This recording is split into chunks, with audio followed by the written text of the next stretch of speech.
Anyway, thank you for being here, everybody. Um, we are going to be talking about self-doubt and self-trust and why we doubt ourselves, which so many of us do. So if you don't know me, I'm Sue Reid.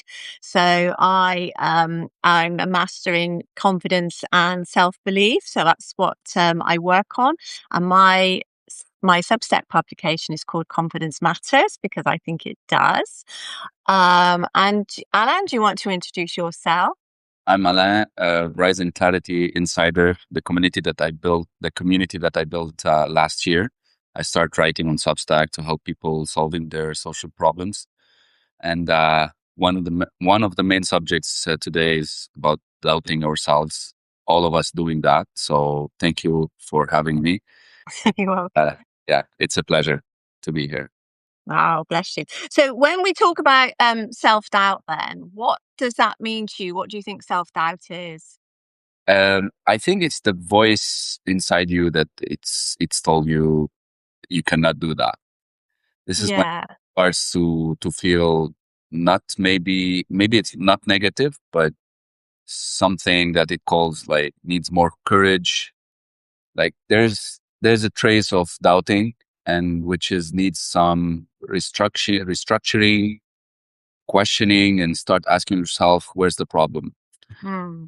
Some people they don't know where's the problem, which is also increase the self doubt in yourselves. So that's what I think is the voice that it speaks to yourself and say that you cannot do that or being negative sometimes. Hmm. So it starts, Yeah. yeah, Yeah. Yes. Yeah. So I mean, but self-doubt to me is the not not believing that you can do something. So it's thinking like, I want to do this, but I know I'm going to fail. I know hi Dino. I, Yeah, I know I'm going to fail. I know that it's going to go wrong. I'm not clever enough. I'm not smart, smart enough. I'm not rich enough. I haven't got enough time. It's all of these things that reasons why you can't, and also all the what ifs. So what if I do it and it goes wrong? So what if I say something stupid and everybody laughs at me? What if I make a mistake? So it's when you trust yourself, you don't really think about those things. You might think, well, I could fail at this, but then I'll try something else. I'll learn from it and try something else. So you don't see a failure as a failure, you see it as an opportunity to learn. So it's a different mindset.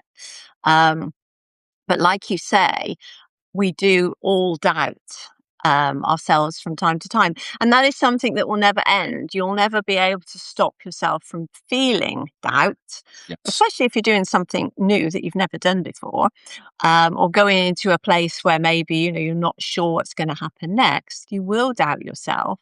But what you will when you trust yourself, what you'll do is you'll feel that doubt and say, okay, well, let's just see what happens. I know if there's a risk involved, I know what that is. I know how I can tackle it. I'm going to go for it anyway. So that's the difference between the two. that's it. It's about how to talk to yourself, the mindset that you have. If you try, at least try to change it, like on a daily basis, like try to talk to yourself in a different matter, being at least positive. It's if you don't see this around you as like being positive with people, try to be this is from your inner self, right, from inside. Try to show it for the people and this guy has been changed. This guy has a different perspective. And this is where it starts. It starts by seeing opportunities different. Uh, Mhm. we have a lot of examples. Um, I started my YouTube channel saying that I don't have subscribers. I cannot make it. And just, I started anyway. And I found myself in a different perspective, in a different opportunities that now I'm a consultant for businesses that they open their opportunities. So you see opportunities everywhere when you change your way of seeing them, Yeah. seeing the problems in a different way. It becomes opportunity for you. And especially when you try to learn a new skill, being knowledgeable, being creative in something. It helps you to grow inside, and this is where you remove the self-doubt from yourself. Like, especially when you complete something, even if you fail in it, even if you test it and you fail, it's okay. You complete the thing, complete the task, and even if it's wrong, you learn something new. You learn a different method of using the business, any other idea. So, but sometimes the self-doubt didn't, in my opinion, didn't comes from inside, comes from your surroundings. Like, you cannot do that. Your where, like, your parents, maybe the culture, the environment, um, that you learn when you grow, that you compare yourself with others. Oh, Mm. guy has like some more money than me. Why I don't, like, I'm fearing to do this. This is better than me, you know? So also self-doubt, it didn't comes internally. There's a lot of concepts that it comes with it. And this is where it comes to face it. You have to face it. Yeah. Wait, what do you think about it? Yeah, definitely, definitely. Yeah, because it does come from inside, but it's fed from outside. So yeah, what you're saying makes absolute sense. I think when we trace back, if we trace back to things that have happened when we're young, when we're very impressionable, so the way our parents spoke to us, the way how much we were loved, how much free reign we were given, that all builds up, and we form beliefs based on what we think about the experiences we go through. So if you are brought up by parents who are quite emotionally absent, like mine were. So, they were there, they looked after us, they cared for us, but they were born in the war years where I guess it was quite a scary time. And they didn't not really know how to show love. So, they may have loved their children, but they never told them that. And they never really showed them love. And I think when you grow up like that, and especially because I was highly sensitive as well, you learn to find ways to make people love you. So this is where you get your people pleasing from, Yeah. your social anxiety, because I was always frightened to talk to people in case I made a mistake. And I have traced that back. So you can trace traits that you've got. So certain things that you do, habits, beliefs that you have, especially limiting beliefs, you can usually trace them up. Maybe not yourself, but sometimes I've helped clients under hypnosis and things like that. And for me, and I've only recently discovered this, and I did write it in an article recently, that when I was 17, so this 17 was nearly 50 years ago now. In fact, nearly 50 years ago. I was stabbed by a boyfriend that I'd finished with, and he stabbed me 5 times. And at that very young age, I was still only 17, and this is one of my first serious relationships. And that made me feel, so to my young brain, it said, well, if you upset somebody, because I finished with him, he got very upset about it. If you upset somebody, that's dangerous. You could die. So upsetting people is dangerous and it can kill you. So I realize now that a lot of the things I've done when I didn't have any confidence, when I had bad relationships, when I had social anxiety, when I drank too much, was all down to that trauma that was never really resolved. No, I mean, nobody helped me with it at all. It was just kind of, well, get on with it. You survived. Now get on with your life. And I can trace that back. So that made me doubt myself, because I thought, well, my um, reptile brain, the brain that still lives in the ancient past, was thinking, well, if you upset somebody, you might die, basically. That's how much of a drama queen your brain is. If you upset someone, you'll die. So don't upset anybody. So you go into people pleasing, you go into being careful who you talk to. You don't you look for somebody to protect you. That's something I did, which led to 2 more toxic, violent relationships because I was looking for somebody to protect me and they were looking for somebody to control. That's my side of where my self-doubt came from. But I think once I understood that, I could start correcting it in small ways, like learning to trust myself, Yeah. by and I think this is the secret. If you are somebody that people pleases and you are an overthinker, somebody who loops stories around in your head, like you had a conversation 3 weeks ago and you're still thinking about it, like why did that person talk to me like that? What did that mean? You can start by just making small little promises to yourself and keeping them and building up your self trust because you basically got to convince your nervous system that you are trustworthy. So does that make sense? And have you got any I know you've hopefully never been stabbed, but have you got any similar instances? Yeah, I think like you talked about a very good idea. Um, the self-doubt sometimes comes, as you said, with hidden cost, Mm, with your relationships, with your businesses, like everything mm, comes like a full package of hidden costs that you are not facing them. So I think you have to face it in order to overcome whatever you doubt, like in your mental well-being, you're starting a new business, finding a new job, anything, anything that even your relationship with your family, with your friends, with your partner, everything that you have to face it in a way. And this is how you learn to start trust yourself in a different mm, things and search for what you love. Because when you search about what you like to do, as an example, reading, writing, going out, outdoors, like, uh, I don't know, doing meditation outside. So yeah. there's a lot of ways you can learn and you trust yourself through it. And this is what I learned by myself in the hard way.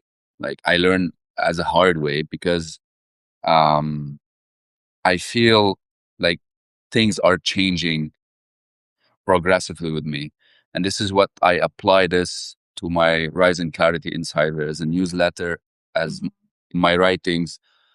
Lately, I invite people to quit their phones because I feel like the phone also have a lot of problems based on self-doubt and etc. and comparing and how they people seeing on social media their lives are so good and so happy and being on the beach, and we have like in the other side we're going 9 to 5, we're having job, we're having business, Mm, things to do.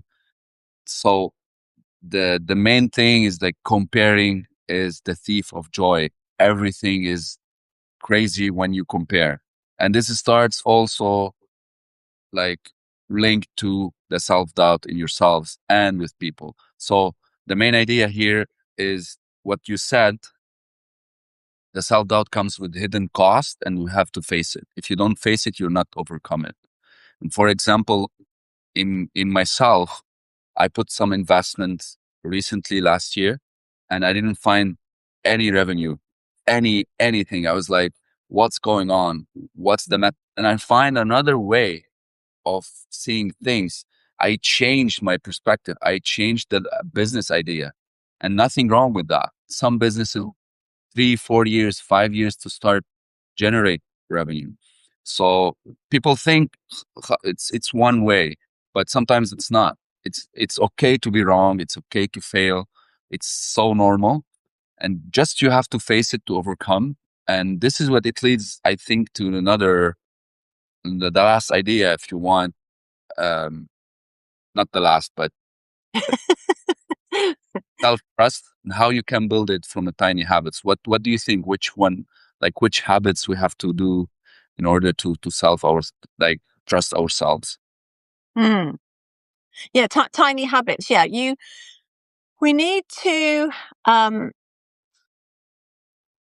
think of we can do. So what is it that you want to start? So think of something that you want to start, but start, if you're very nervous, think of something small. So for example, I had a client who, and I've told this story before, but she was very, she was going through a divorce. She'd got two children, both of which still are autistic. So she was going to be a single mum looking after two autistic children. She was going through a divorce. It was quite a nasty divorce. It wasn't, very friendly at all. And so she was like really unhappy, and she wanted to go to the gym so she could she could look after herself, and she could also like get some of that nervous energy out of herself. And so she thought, this is going to be the right thing for me. I know it's the right thing for me. But every time I go out and go to the gym, I just can't do it. I just get palpitations. I start to panic and I cannot do it. So how do I get to the gym? So we just talked about, well, what's one little tiny thing you can do that you know that you will keep that promise to yourself? So the first day she just put her gym shoes by her bed and got out of bed, put them on, then took them off again and got back in bed. And that was just one thing. And then the next day she thought, right, now I'm going to put my gym shoes on and I'm going to get the rest of my stuff on. I'm going to get all ready. I'm going to go out the door and then I'll come back in again. I'm not actually going to get in my car. And she kept doing these small little steps. And, somebody from the outside might have thought, this is completely stupid. What's she doing? Why didn't she just get on with it? But she was just taking these little steps that she knew she could do and showing her nervous system that these are the steps I can take.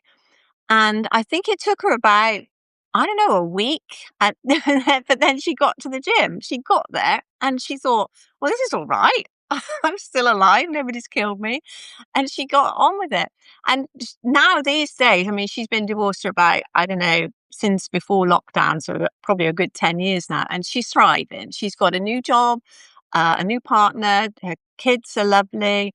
Um, and, everything's great. But she just had that little bit of lack of self-trust where she completely didn't trust herself anymore Yeah. because, I mean, we talk about a failed marriage. We talk about, oh, the marriage is broken down, it's failed. And when you talk like that, when you say, oh, yeah, my marriage has failed, you're telling your body, you're telling your brain that you're a failure. I can't do it. I can't do this marriage thing. Why do we say that?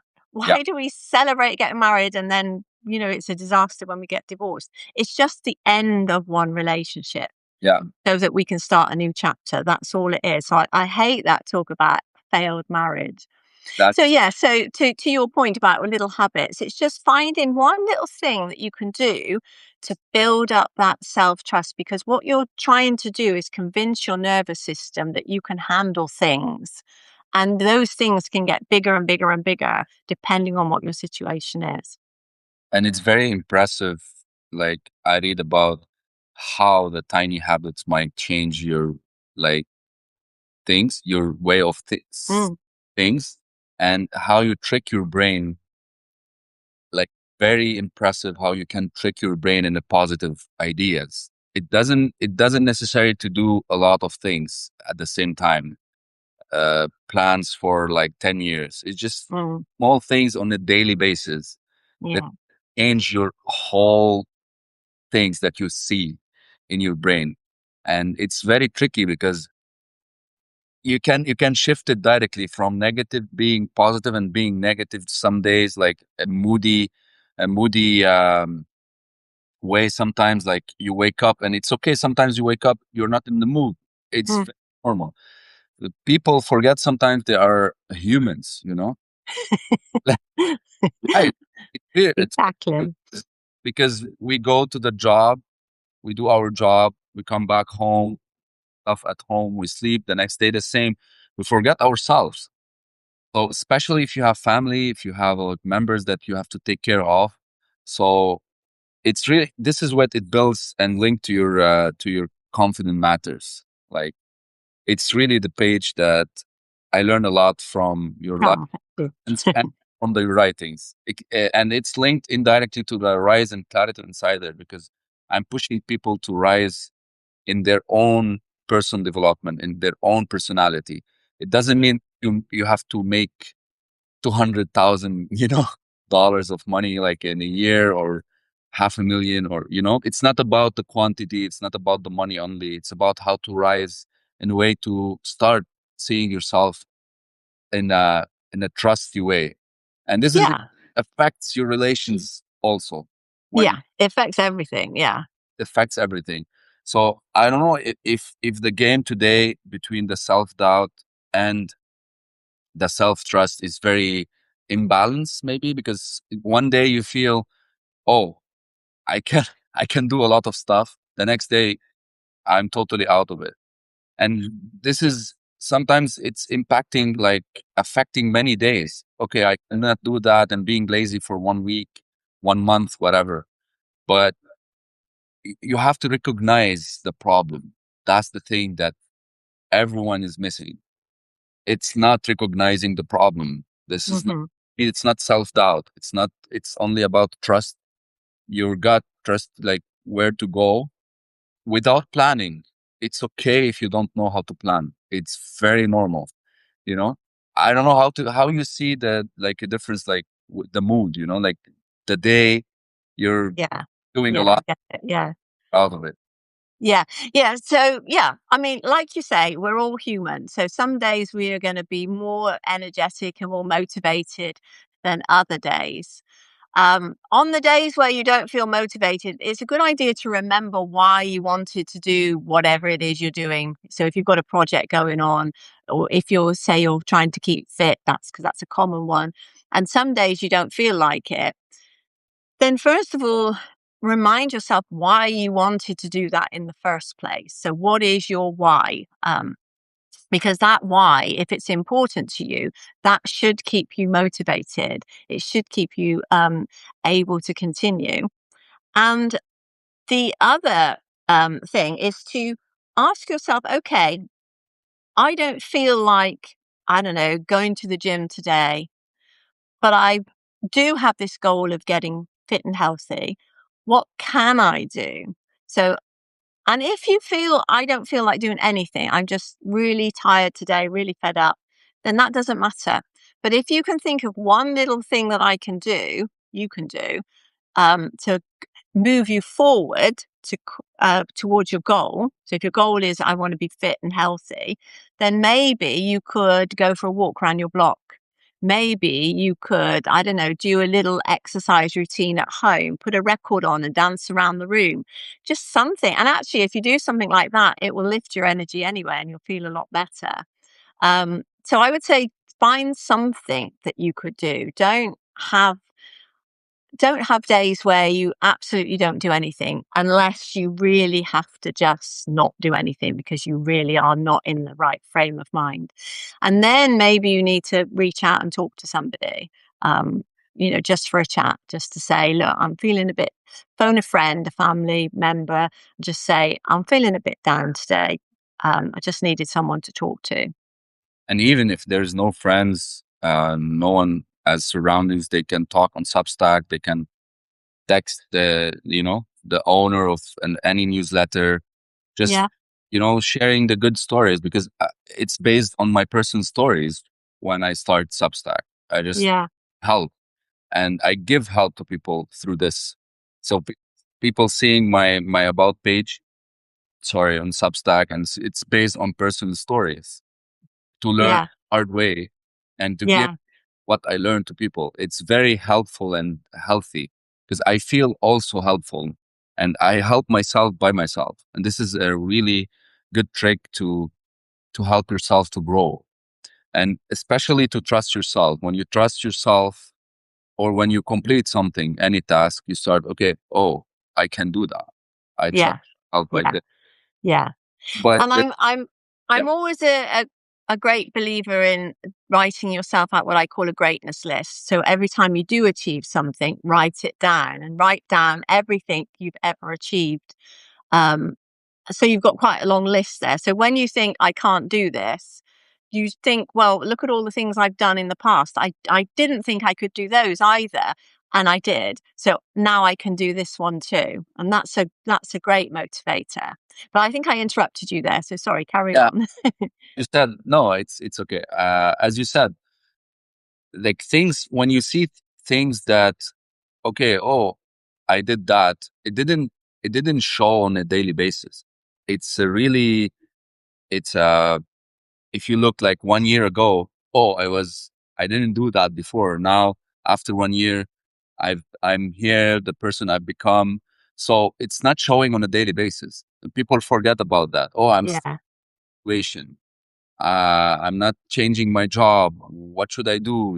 Like I very overwhelmed. But year before you were in a different situation and you were wishing after 1 year to be in this situation. That's why you have 1 year more to think, okay, things will change. It's very normal. yeah.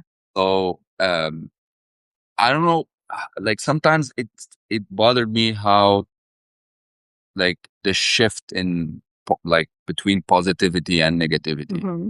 and this is affect everything like as your surroundings from social media, like AI, everything is getting digital now, and we forget about ourselves and we feel all the time not good. What's going on? We don't know. It's lack of confidence, it's lack of trusting yourself, but really these days it's very, fakey, like to yourself. So that's why quitting the phone, go off social media, go out to the nature, try to reflect, start talking to yourself, start writing Hmm.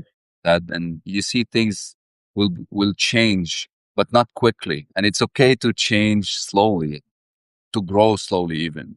Yeah.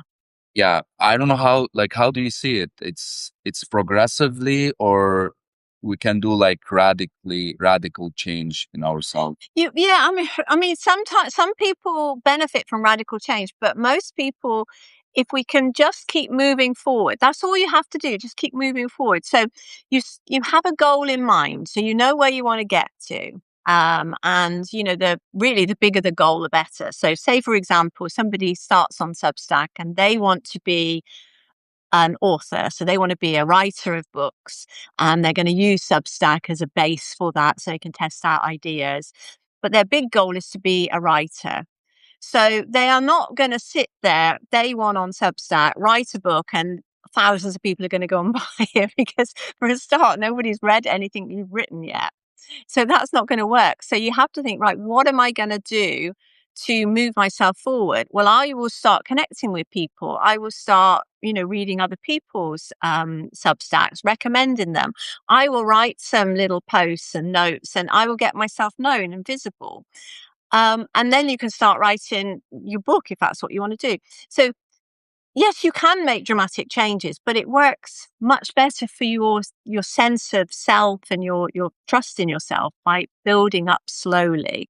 Just all every day saying, how can I make this move a little bit further towards my goal, whatever that might be.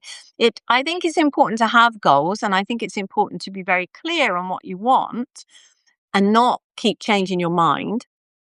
Um, because once you have a clear goal in mind, that's what your brain will focus on.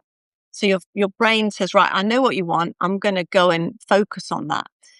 And again, this is where we have to be careful with the words we use, because if we are saying things like, everything I try goes wrong.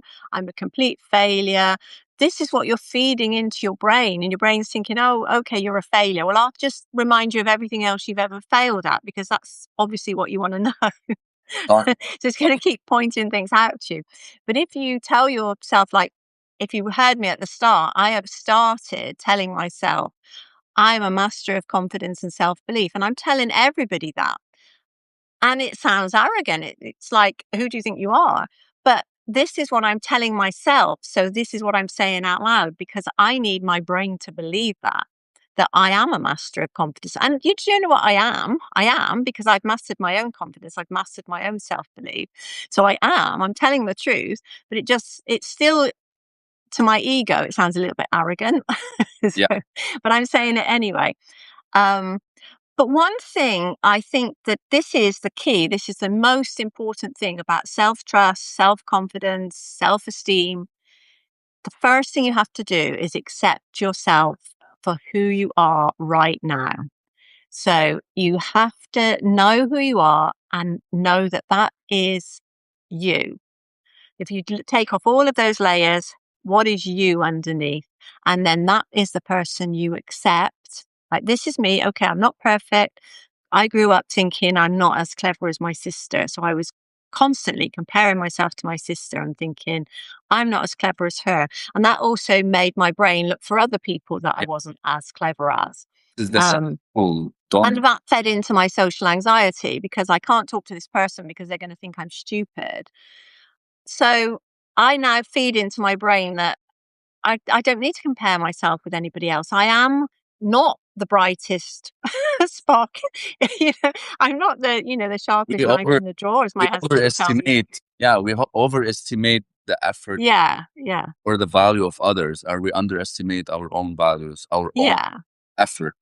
Uh, yeah, we exactly. have- But I know I'm good at what I do, and I know that I've had a successful career, so that's good enough. And if I think it's good enough, then it's good enough. yeah, like even small things, it's okay to do it. Like it's okay to be, I don't know, to make such amount of money now. We underestimate our values, our effort. Mm, We mm. keep comparing. This is the rule number two. Don't compare. Remove this. This is it's after the first rule that you said it. Yeah, Accept yourself. yeah. The second rule, don't compare, and the third rule, like complete the thing, even if it's going not good. Yeah, definitely complete it.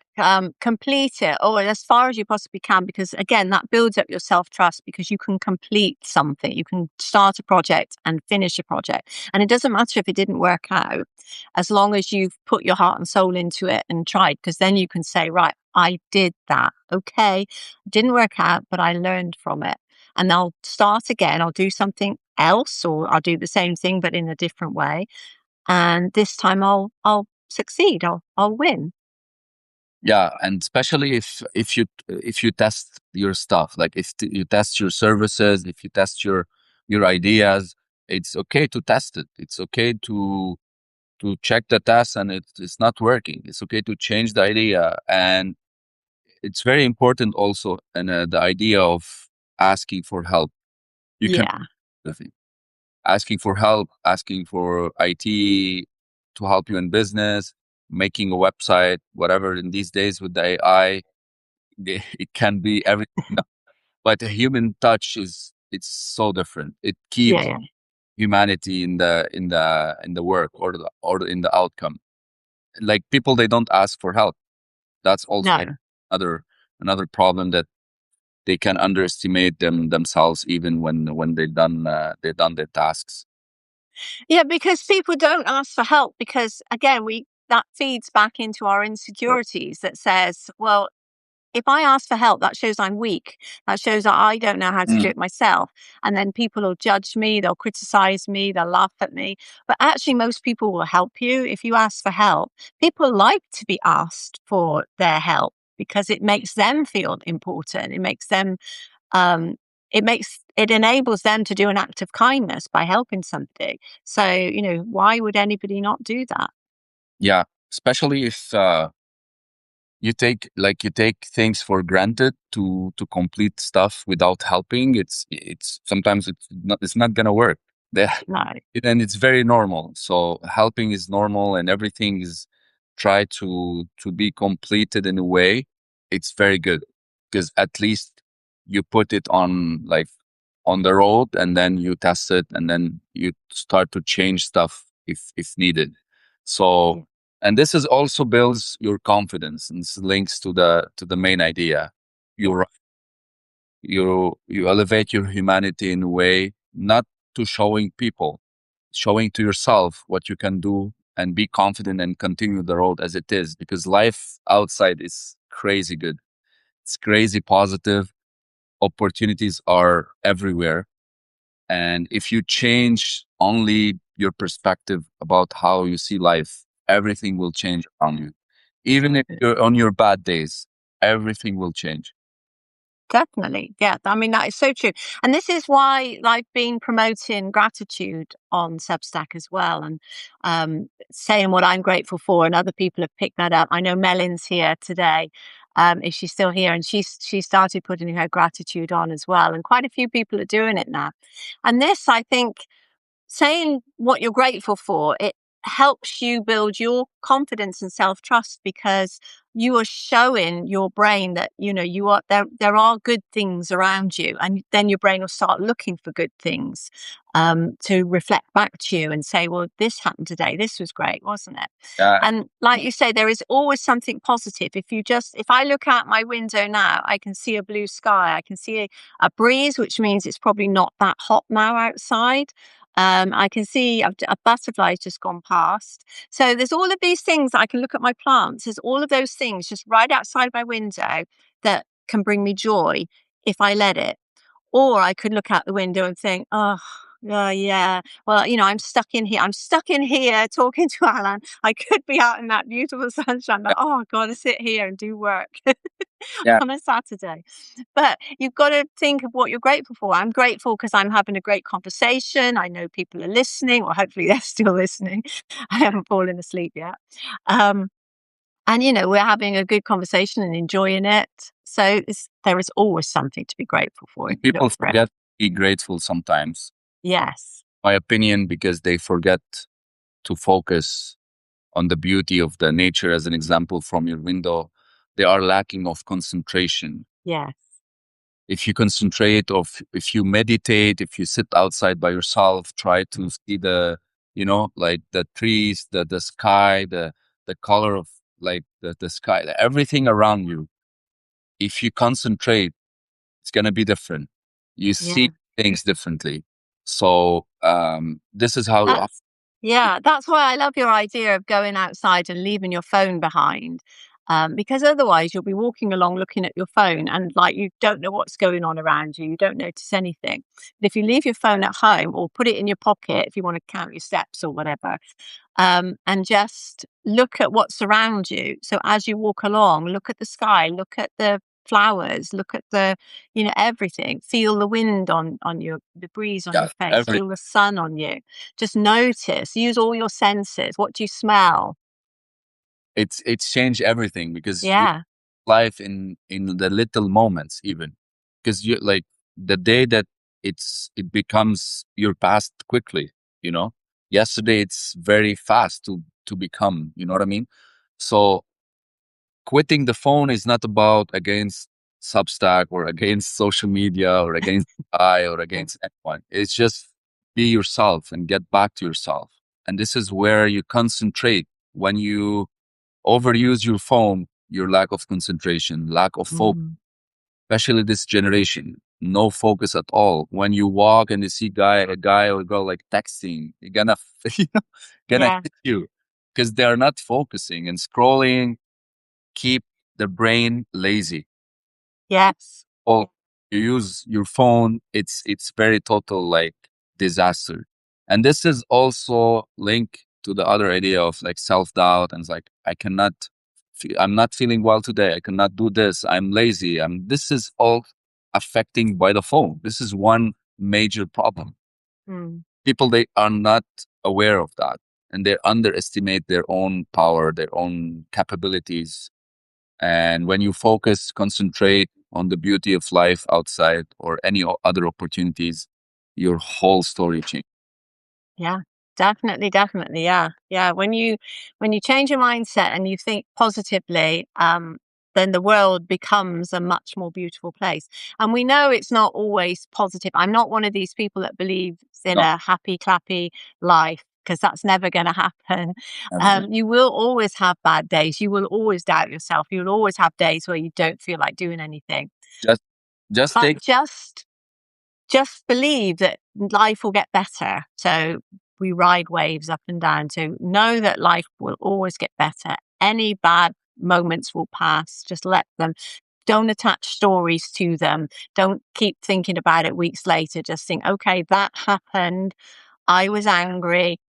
I'm just going to let that go now and I'm going to move on with my life. Don't keep attaching a story to it because that's what drags us into Yes. depression. Proce- Process your emotions. Recently, I process a lot of emotions. I lost like also family members in my life. Oh, no. Yeah, I process the emotion. I just face it. You Mm. have to face it. You have to process. Yeah. Then Yeah. it goes good. I face everything in my life, my relation, my partner, my friends, my family. I just face it with honesty. Mm. This is how I process my emotions. I've been emotionally like affected recently, and it's okay. It's okay to Mm. pick up a bad day, take it, process it in your brain, cry, like do whatever. It helps you to overcome this. This is Yeah. how grow. If you don't do that, it's not about crying or just have a bad days in everything. In everything. Just take it and face it. That's the way of overcome things and Yeah. become opportunities at the end. Yeah. Okay. Yeah. So before we finish off, does anybody have any questions or anything? If you do, just stick it in the chat or any comments. Because Yes. we'll finish off shortly. So, what's your what's your plans for the rest of the day? What are you doing today? I have like to read some stuff. I'm preparing also the plan for the offline is the new luxury is my service on Substack. Okay. Yes. Yeah. It's the way of meditate, how you quit your phone and what do you do on your free time without phone. So I want to people soon with the new updates of the article and like it's a free master class. I'm preparing that and reading. I'm gonna see my family tonight also. So it's gonna be a relaxing weekend. What about you? Well, what is it now? 5:45. So I shall sit down now. I'll probably read for the next hour or so. I read fiction in the evening, non-fiction in the morning, fiction in the evening because it's relaxing. Nice. Um, and then tomorrow, it's Sunday. I probably do a little bit of cleaning, a little bit of gardening, a little bit of write. I always have my writing hour in the morning. Next week, I'm going to make a start on my book. So I'm writing a book. I've only written notes on it so far, but I've been working on it all year, like in effect, because I've had themes every month, and all of those themes are not necessarily chapters of the book, but it's all like things I've been thinking about. So I've had living with intention, self compassion, self trust, as we've talked about today. This July is living in alignment. I've had boundaries, I've had confident communication and negative self talk. So all of those, it all feeds into the self acceptance pot, really, because all of that, if you don't accept yourself for who you are, all of that starts to fall down. So that's kind of Any my any thoughts. other like projects on Substack? My projects on Substack. Um, I'm going to carry on with my themed articles around the book. But I'm going to start. I watched the live the other day, which was really good with David McElroy and Brandon Elrich on writing, because they were talking about writing fiction, but it would work for nonfiction as well, to write posts that link to your book rather than chapters of your book. So I'm going to start doing that. Yeah, and I've got workbooks that I've um, written for my subscribers. So if you're a paid subscriber, you get them free. Otherwise, some are free, some you pay Mm, for. But I'm going to start making videos to go with them. So I'm making them into little mini courses. So I'm going to start doing that, but also writing at the same time. So it might take a little while, but that's kind of what's in my head to work on. nice. I'm inviting people also to check my offline is a new luxury if they want to Yeah. with their phone and find themselves in a different tiny stuff that you can do it in order to just find whatever you want to do in your life. And especially if you feel overwhelmed and a lot of problems, especially social problems, Mm. or you can find a lot of services that I provide. breaking anxiety. Offline is the new luxury. The 7 day challenge that every day, day one, day two, day three, day four, till day seven, it's a small course that they can take it in order to Nice. Mm. complete weekly target. Every like any target that they can put, it's based on these 7 days, and it's very helpful to know yourselves more. Yeah, so it's really a good continuing their path if they already started. No. Yeah. Okay. All right. Well, nobody's got any questions. So it's been absolutely lovely talking to you. Good luck with everything. Thank you so much. Um, and I yeah, I'll see you again soon. see you soon for the next live session, and I'm really having a pleasure to be here, and we have such a great conversation. Thank you so much. Bless you. Okay. And thank you, everybody that's here. Thank you then. Bye. Bye. Bye.